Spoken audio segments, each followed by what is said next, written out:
Bonjour à tous, dans cette petite vidéo, nous allons voir comment calculer le coût d'un emprunt remboursé par mensualité constante avec les frais d'assurance et les frais de dossier.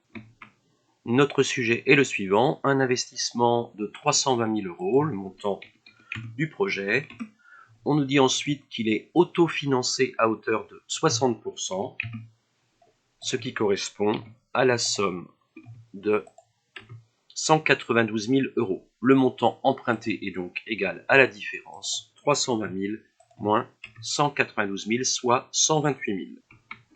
La durée prévue est de 5 ans, au taux annuel de 2,64%, mais le remboursement s'effectue par mensualité constante. 5 années exprimées en mois devient donc 5 fois 12, 60 mensualités, et le taux proportionnel devient 2,64 divisé par 12, soit 0,22. Il nous faut donc calculer la mensualité constante en appliquant la formule.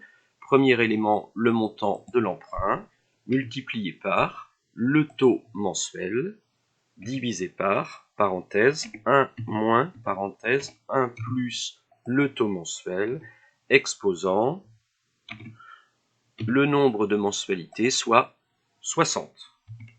Ce qui fait pour nous une mensualité de 2279,57.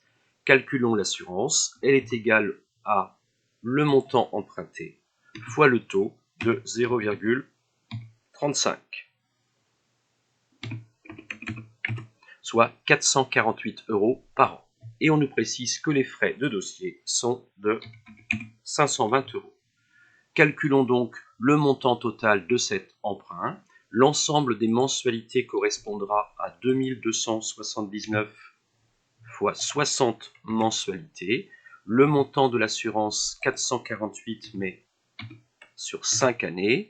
Les frais de dossier, bien sûr, une seule fois, soit un coût total de 139 534 pour un emprunt qui était de 128 000. Donc par différence, le coût est égal à 11 534, comprenant les intérêts, l'assurance et les frais de dossier. On nous demande également d'établir les 4 premières lignes du tableau. Le capital restant dû, tant que vous n'avez rien remboursé à la banque, est bien sûr de 128 000. La mensualité est constante, on l'a trouvée à 2279. Je vais la figer avec F4 pour la recopier puisqu'elle est constante. Les intérêts se calculent sur la base de 128 000 au taux de 0,22% et l'amortissement se trouve par différence. Pour calculer la deuxième base, 128 000, attention, moins seulement l'amortissement.